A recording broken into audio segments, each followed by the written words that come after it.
Leí ayer un informe muy interesante que emitió el Instituto de Investigaciones Económicas de la Bolsa de Comercio de Córdoba, por eso ya lo tenemos en línea al doctor Lucas Navarro, que es director de ese instituto. Gracias por atendernos, Lucas, ¿cómo estás? Hola Fernando, gracias a usted. Buenas noches, ¿cómo estás? A ver, la primera pregunta es si la idea del gobierno de recuperar terreno electoral en las elecciones del 14 de noviembre vía anuncios económicos significa vía más plata en la calle, más emisión. Es una salida por lo menos a corto plazo, no digo a largo plazo o a mediano plazo, porque eso tendrá su impacto inflacionario, pero en el corto plazo, ¿es un salvavidas para el gobierno?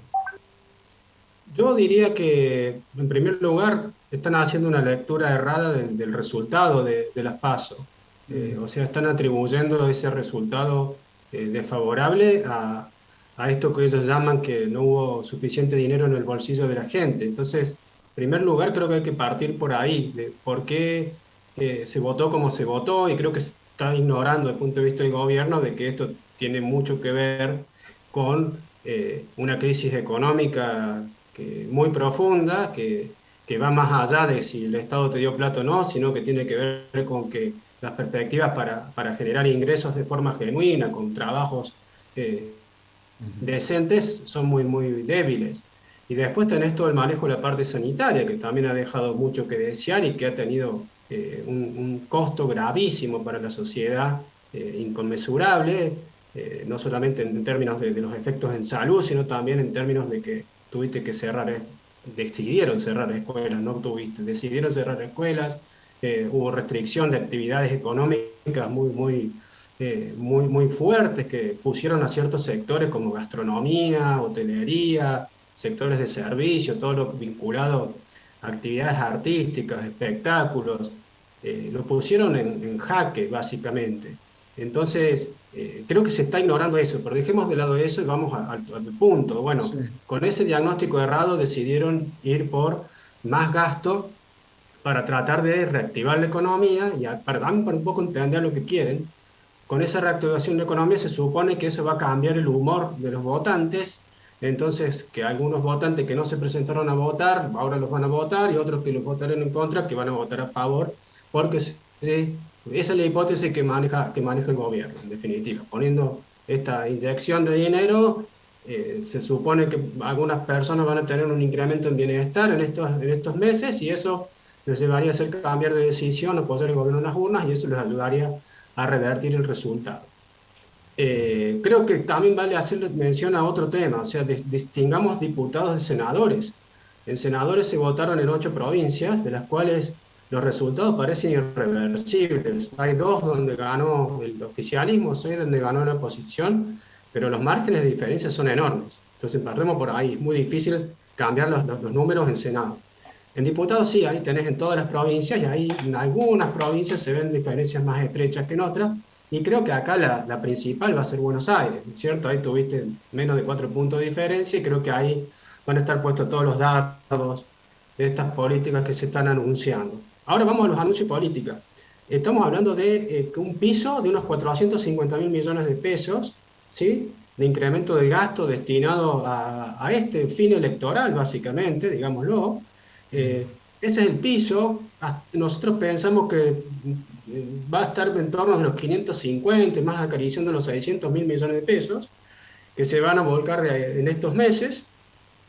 De eso tenés que unos casi 300.000, o sea, casi la mitad, es gasto en obra pública.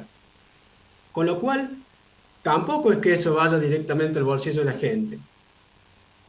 300.000. Y si empezás a discriminar el tipo de políticas, las distintas políticas, te va a quedar que al final no es tanto lo que pueden hacer, no tienen tanto margen de acción para que con esas políticas que están aspirando a ejecutar, en primer lugar, que logren un impacto en la actividad marcada, o sea, que tengas una reactivación realmente importante del consumo y de la producción en estos meses, se ve muy difícil, parece muy poco.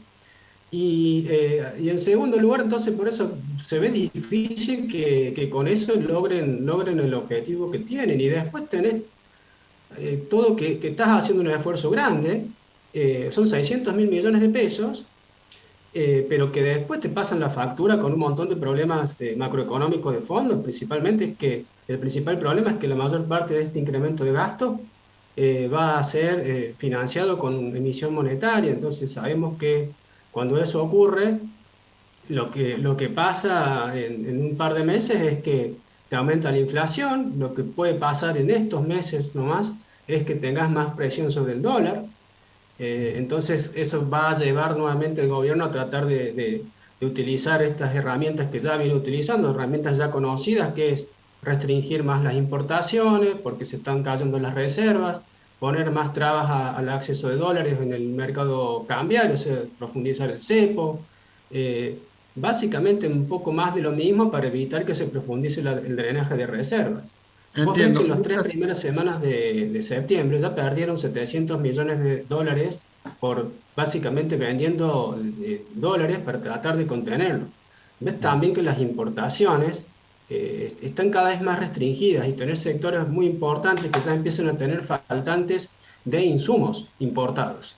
Entonces, eso, ojo, que eso también te puede jugar en contra. O sea, vas a querer reactivar la economía.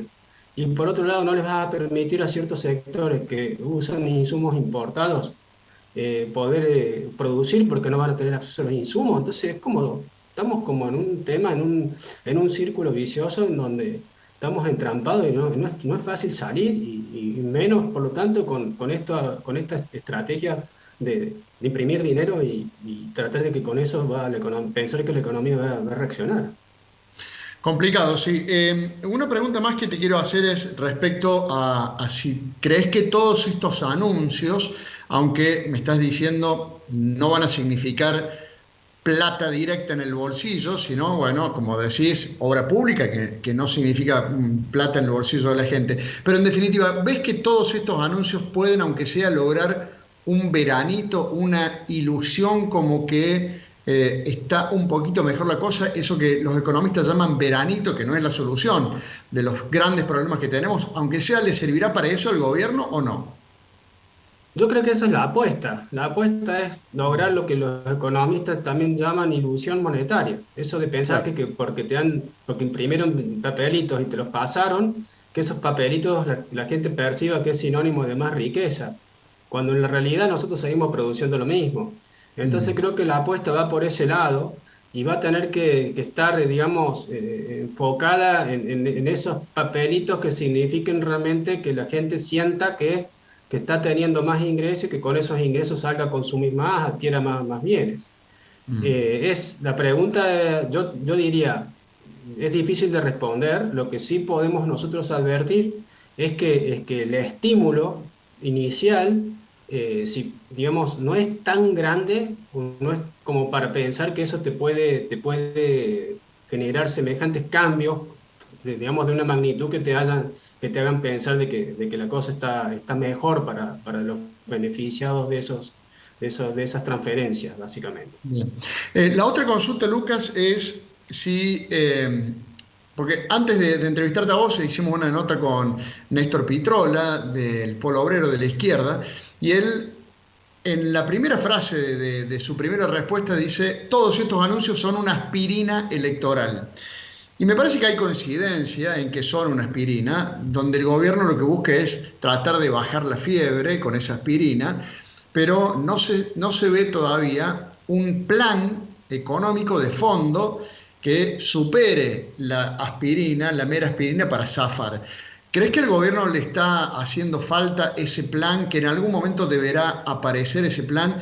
Y de paso te consulto, una garantía de que aparezca el plan o un buen síntoma sería que siga Martín Guzmán siendo ministro de Economía. A ver, por un lado, esto son aspirinas, posiblemente, no sé ni siquiera si son aspirinas, porque el efecto va a ser, digamos, muy, muy, muy corto. Puede que sea una noche de borrachera esto, más que una aspirina, ¿sí? Que lo olvidamos todo, pero al otro día la cosa se pone muy mal y es breve, digamos, el momento en que te agarra la resaca. Eh, Me parece que acá hay otros temas de fondo que no te he mencionado, pero por ejemplo hay una suba muy importante del salario mínimo. que básicamente implica que el costo laboral va a haber pasado de 35.000 pesos en marzo a 52.000 pesos ahora en octubre que se viene. Es un incremento muy, muy importante.